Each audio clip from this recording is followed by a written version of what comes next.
സംഗീത സംവിധായകൻ ശരത്തുമായി റിമിക്ക് പ്രശ്നം തുടങ്ങിയിട്ട് കുറച്ചു നാളായി. പക്ഷെ ആരും ഇതറിഞ്ഞില്ല. ശരത്ത് റിമിയോട് ഒട്ടും രസമല്ലാത്ത രീതിയിൽ ഒരു സംസാരം നടത്തിയത് എല്ലാത്തിനും കാരണമായി. ഏറെ നാളുകൾക്ക് ശേഷം റിമി വെളിപ്പെടുത്തിയ ചില സത്യങ്ങളാണ് ഇപ്പോൾ പുറത്തു വരുന്നത്. കരിയറിൽ വിവാദങ്ങൾ ഉണ്ടാകാതിരിക്കാൻ ശ്രദ്ധിക്കുന്ന ഗായികയാണ് റിമി ടോമി. ഏറെക്കാലമായി അഭിമുഖം പോലും റിമി ടോമി നൽകാറില്ല. മ്യൂസിക് ഷോകളും ടെലിവിഷൻ ഷോകളുമെല്ലാമായി കരിയറിൽ വലിയ തിരക്കിലാണ് റിമി ടോമി എപ്പോഴുമുള്ളത്. നിരവധി റിയാലിറ്റി ഷോകളിൽ റിമി ടോമി ജഡ്ജായി എത്തിയിട്ടുണ്ട്. റിമിയുടെ സാന്നിധ്യം പല ഷോകളുടെയും TRPക്ക് ഇന്ന് ആവശ്യമാണ്. അത്രയും ജനസ്വീകാര്യത റിമി ടോമിക്കുണ്ട്. ഗായിക എന്നതിനൊപ്പം ഒരു വേദിയെ കയ്യിലെടുക്കാൻ പറ്റുന്ന പെർഫോമറാണ് റിമി ടോമി. റിമിയേക്കാൾ പ്രഗത്ഭരായ സീനിയർ ഗായകരെക്കാളും മാർക്കറ്റ് വാല്യൂ ഷോകളിൽ റിമിക്ക് ലഭിക്കാനും കാരണം ഇതുതന്നെയാണ്. റിമി ടോമി എത്തുന്ന ഷോകളിലെല്ലാം ഉത്സവ പ്രതീതിയാണ്. എപ്പോഴും ഊർജ്ജസ്വലമായി ഒരു ഷോ മുന്നോട്ട് കൊണ്ടുപോകാൻ റിമിക്ക് സാധിക്കുന്നു എന്നത് ശ്രദ്ധേയമാണ്. റിമിക്ക് കരിയറിലുണ്ടായ ഉയർച്ച പലപ്പോഴും ചർച്ചയായിട്ടുണ്ട്.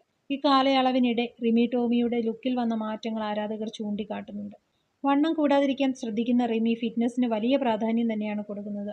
വർക്കൗട്ടിനൊപ്പം കർശന ഡയറ്റിങ്ങുമുള്ള ആളാണ് റിമി ടോമി. റിമി ടോമിയുടെ വാക്കുകൾ ഇങ്ങനെയാണ്: എന്നെ കളിയാക്കിയാൽ എനിക്ക് വിഷമമാവും.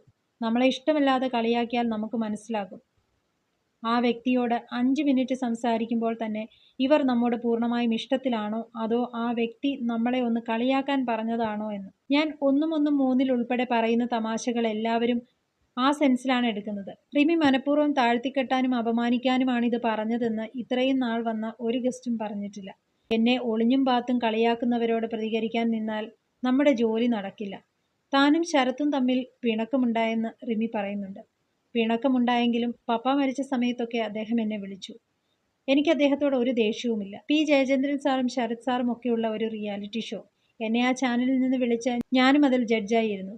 അന്നാണ് എനിക്ക് പുള്ളിയുടെ അടുത്ത് നിന്ന് ബുദ്ധിമുട്ട് തോന്നിയത്. 4 ദിവസത്തെ ഷൂട്ടിംഗ് പോയിട്ട് ഞാൻ 2 ദിവസം കഴിഞ്ഞ് ഇറങ്ങിപ്പോന്നു. ശരത്തേട്ടൻ്റെയും എൻ്റെയും തമാശ ഒരേ രീതിയിലാണോ?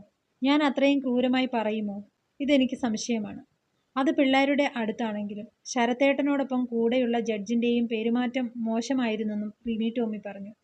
P. ജയചന്ദ്രൻ സാറിനെ ഒരിക്കലും ഞാൻ പറയില്ല. അദ്ദേഹം അങ്ങനെ ഒന്നും എന്നോട് സംസാരിച്ചിട്ടില്ല. അവരെക്കാൾ വിവരം കുറഞ്ഞ ഒരാൾ ജഡ്ജായി ഇരുന്നതിൻ്റെ ബുദ്ധിമുട്ടായിരുന്നിരിക്കണം എന്നാണ് തനിക്ക് മനസ്സിലായതെന്ന് റിമി ടോമി പറഞ്ഞു. ശരത്തേട്ടനെക്കുറിച്ച് ഞാൻ മോശമായി പറഞ്ഞതല്ല. ഞങ്ങൾ തമ്മിൽ സംസാരിച്ച് തീർത്തതാണ് ഈ പ്രശ്നമെന്നും റിമി ടോമി വെളിപ്പെടുത്തി. വർഷങ്ങൾക്ക് മുൻപ് തനിക്കും ശരത്തിനും ഇടയിൽ ഉണ്ടായിരുന്ന പ്രശ്നത്തെക്കുറിച്ച് ഒരു അഭിമുഖത്തിലാണ് റിമി ടോമി സംസാരിച്ചത്.